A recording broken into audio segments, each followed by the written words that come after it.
中卒なんて考えられない。クラブの質が下がってしまうわ。よく恥ずかしくもなく入れたわね。親がバカだから息子もバカなんだわ。中卒の息子に生まれてきてかわいそう。サッカークラブ保護者会の会長は、夫の学歴や息子のことをバカにしてきた。どうして家族のことをそこまでけなされなければいけないのか。怒りがピークに達しようとした私だったが、会長が自慢する旦那さんの会社を聞いて驚いた。会長、それ以上言うと旦那さん大変なことになりますよ。私が会長の知らない真実を伝えると、会長は真っ青になって震え出したのだった。私の名前は矢野昭恵。夫と息子の3人で暮らしている。夫は仕事熱心で毎日真面目に働いてくれている。忙しくても家事や育児にも協力的で、息子ともとても仲がいい。息子は幼少期からサッカーをしており、中学ではサッカー部に所属している。小さな頃から休みの日には夫と公園でサッカーをしていた。私は素人なので専門的なことはわからないが、サッカー部の中でも飛び抜けてうまいらしい。部活で試合があるとよく応援に行くのだが、会うたびに顧問の先生は私にこう言う。息子さん、本当にサッカーのセンスがありますよ。クラブチームに入って上のレベルを目指してみてもいいと思います。夫にそのことを話してみると、本人の気持ちを尊重してあげようと言われ、息子に気持ちを聞いてみることになった。サッカーはどうだ？顧問の先生もおすすめしてくれたし、クラブチームに入ってみるか？すると、息子は目をキラキラさせた。いいの？練習も多いし、送り迎えも大変かなって思っていたんだ。どうやら息子もクラブチームに入りたいと思っていたようだ。そんなこと気にしていたのか？お前がやりたいことならお父さんもお母さんも全力で応援するよ。夫のその言葉に息子はとても嬉しそうだった。家族3人で話し合い、息子がより上のレベルを目指せるようクラブチームに入ることに決めたのだ。そのクラブチームはサッカーの上手い子が集まる地元の強豪サッカークラブ。学校の部活とは練習内容も練習時間も違い、最初は少し大変そうだったが、どんどん息子のサッカーがさらに上達していくのが分かった。毎日一生懸命練習に励む息子を私も夫もすごく応援していた。私はクラブの練習の送り迎えや試合の応援などもあり、他の母親たちとも交流が増えていく。とても親切な人も多く親しくさせてもらっていた。クラブには保護者会があるらしく、今度保護者会の集まりがあるという話を聞いた。そういうのもあるんだ。会ったことないお母さんたちもいるし楽しみだな。私が言うと、仲のいいママ友が少し気まずそうな顔をした。集まりの前に話した方がいいと思ってたんだけど、保護者会会長の越田さとみさんには気をつけた方がいいよ。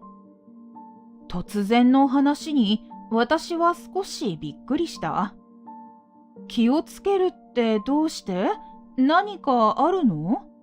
学歴とか社会的地位にうるさい人で、プライドもとっても高いの。人を見下すようなこともよく言ってるのよ。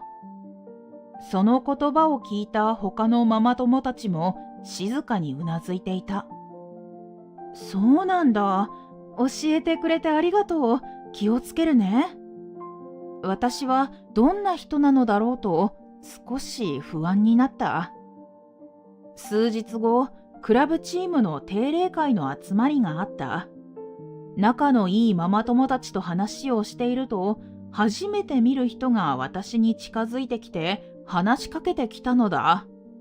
先日のママ友たちから教えてもらった話を思い出す。少し偉そうな態度ですぐにこの人が越田さんなのだと気づいた。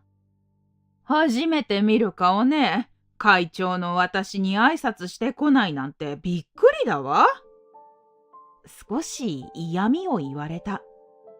はじめまして、矢野昭恵と申します。ご挨拶が遅れて申し訳ありません。何を言われるか少し怖かった私は丁寧に挨拶をした。越田さんは私が挨拶をすると上から下まで見定めるように見てきた。そして越田さんはこう言ってきたのだ。私の夫は一流大学を出ていて、今は一部上場企業の役員として働いているの。突然の夫の自慢話。私は少し驚いたが、機嫌を損ねてはいけない気がして、機嫌を取るような返事をする。そうなんですね。すごいですね。息子さんの将来も楽しみですね。越田さんは少し嬉しそうに、そして自慢げな表情をする。まあ、息子も成績は優秀で、サッカーのレベルも高いからね。夫と同じ大学に行くと張り切っているわ。私たちの息子だもの。当然のことだわ。私は適当に愛想笑いで返し、その場を立ち去ろうとした。しかし、その前に越田さんが質問をしてきた。ところで、あなたの旦那さんはどこの大学を出ているの？その質問に少しドキッとした。夫は中卒なのだ。先日、ママ友に越田さんは学歴や社会的地位にうるさいと聞かされていたので、なんて返そうかと悩む。だが、それは一瞬のことで、すぐに正直に話そうと思う。夫は中卒だが真面目に働いているし、それ以上にいいところもたくさんある。決して恥ずかしいことでもないのに嘘をつくのは嫌だ。隠す必要もない。夫は中卒で大学は出ていません。私の返答に越田さんはとっても驚いたようで大きく目を見開いていた。このクラブの親は大卒で大企業に勤めている人ばかりですよ。中卒なんて考えられないわ。少し強い口調で言われる。私が驚いていると、越田さんは強い口調のまま話を続けてきた。恥ずかしくもなく、よくこのクラブに入れましたね。クラブのレベルが下がってしまうわ。夫のことをバカにされて、少し言い返したい気持ちになったが、私はぐっとこらえた。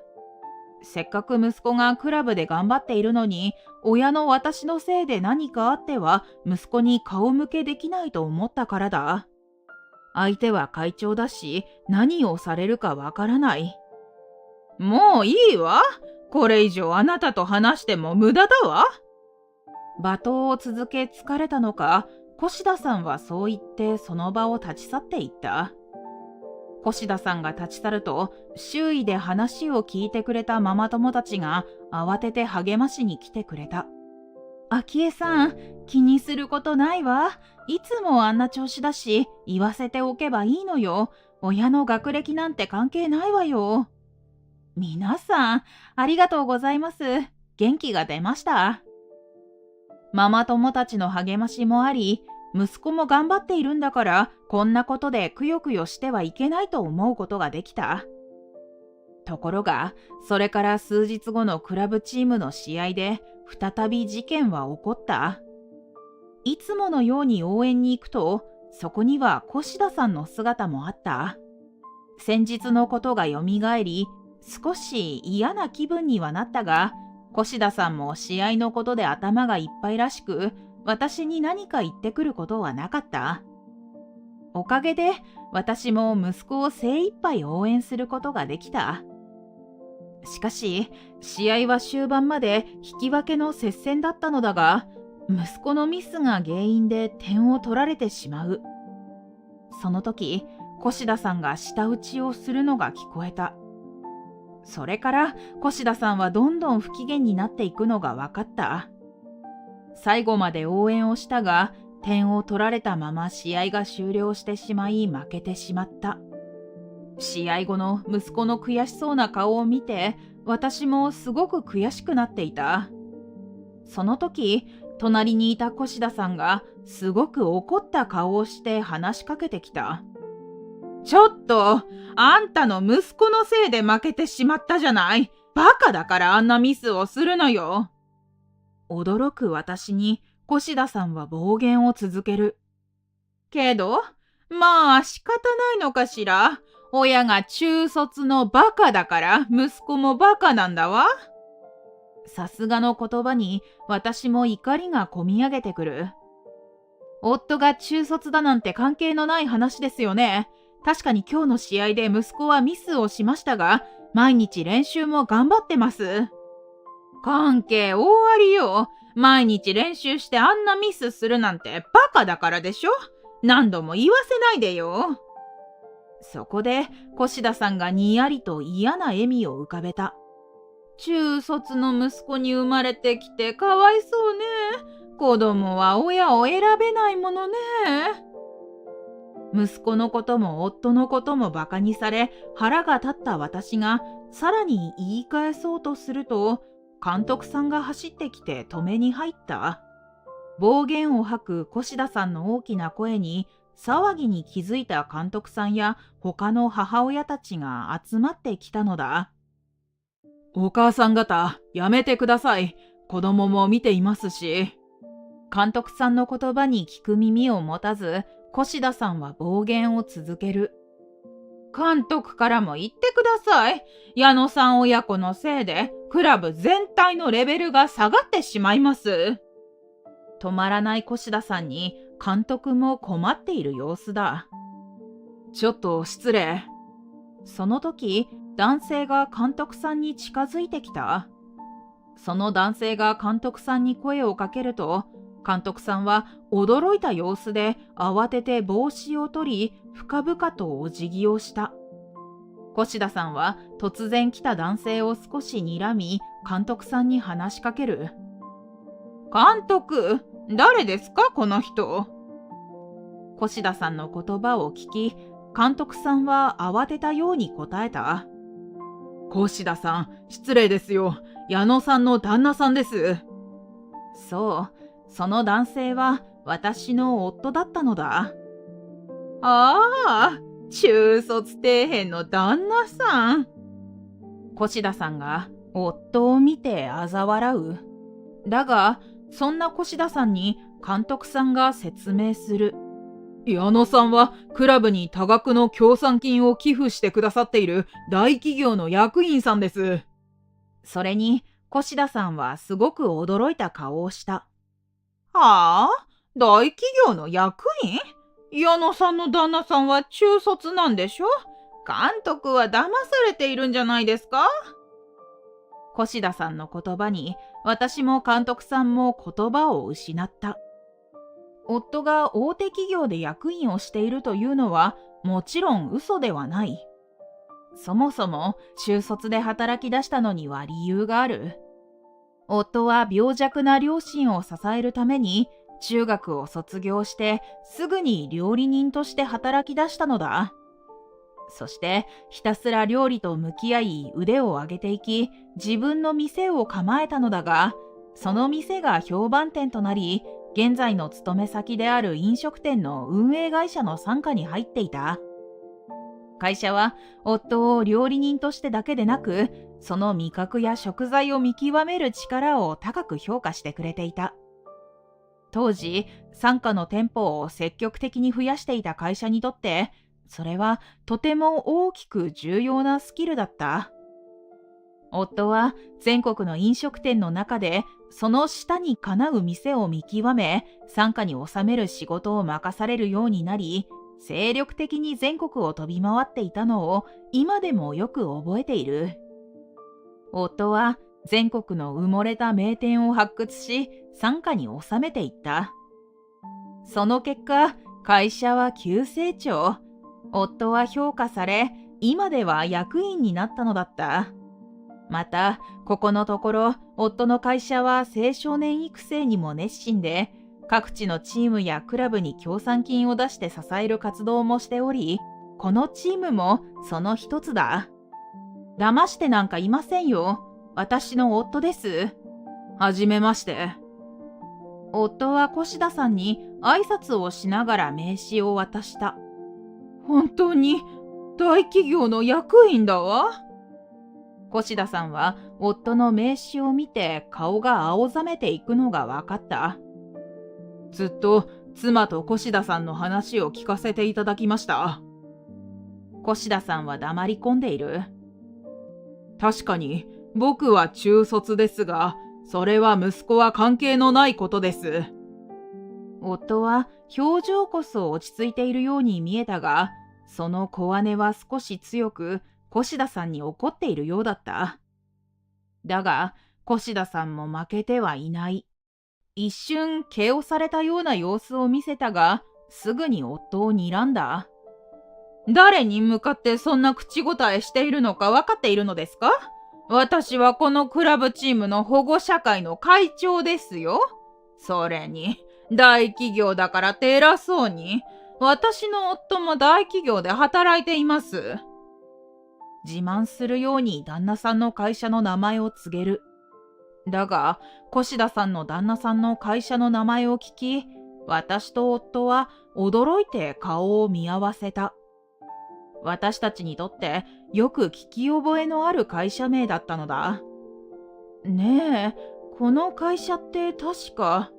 今言うのはやめよう。そのうち旦那さんから聞くだろうし。この場で言うのは良くないと思ったのか、夫がこっそり私に耳打ちをしてきた。そうね、黙っているわ。散々ひどいことを言われたのに、越田さんを気遣う夫のことを私はすごく優しいなと思った。しかし、私たちがみんなに気づかれないように内緒話をしていることなど、越田さんは気づいておらず、また悪口を続けたのだ。矢野さんの旦那さんと違って、私の旦那は一流大学を出ているの。いくら大企業に勤めているからといっても、中卒なんだから、バカに決まっているわ。まだそんな悪口を言っている越田さんに、私はカチンと来てしまった。反射的に言い返してしまう。さっきから偉そうに夫のことや息子のことを悪く言ってますが、旦那さんの会社、来月夫の会社の子会社になるんですよ。越田さんの旦那さんもリストラが決まっているんですよ。そうなのだ。実は越田さんの旦那さんの会社は来月夫の会社に買収され子会社になること、そして役員の総入れ替えが決まっていたのだ。何言ってるの？そんなデタラメ信じるわけないわ。デタラメなんかじゃないわ。私と越田さんが睨み合っていると、隣で夫が少し言いづらそうに口を開いた。妻の言っていることは本当です。越田さんの旦那さんの会社はうちの会社に買収され子会社になる予定です。そんなはず。旦那さんの会社は業績不振が続いていました。今回の買収で大規模なリストラが始まることも決まっています。リストラ？越田さんは夫の言葉にとても驚いている様子だった。残念ですが、越田さんの旦那さんをはじめ幹部役員は一掃されると言われています。夫は淡々と越田さんに説明をした。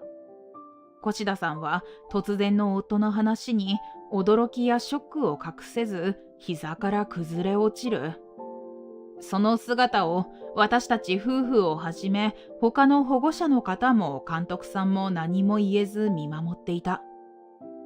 そんな出来事から数日後、夫が言った通り、越田さんの旦那さんの会社は買収され、夫の会社の子会社となった。そしてリストラにより越田さんの旦那さんは会社から追放されたらしい。越田さんの旦那さんは以前から部下への態度が悪く、社内の雰囲気を悪くしていたそうだ。そのせいで退職する社員も多かったそうで、会社でも問題となっていたらしい。業績不振は人手不足も原因となっていたため、周りの社員や役員から越田さんの責任だという声が多く上がっていたそうだ。そんな人がリストラを免れるわけがなく、追放となったと私は夫から話を聞いた。そして越田さんは生活を支えるためパートの仕事を始めたらしいとママ友から聞いた。ずっと専業主婦をしていたため職を探すのに苦労したようだ。周りの人に仕事を紹介してほしいと頼み回っていたそうだが、誰も口を聞いてくれなかったという。今までの越田さんのみんなに対する見下す態度や悪口に嫌な思いもしていた人が多くおり、母親たちの間でも越田さんの評判は最悪だったようだ。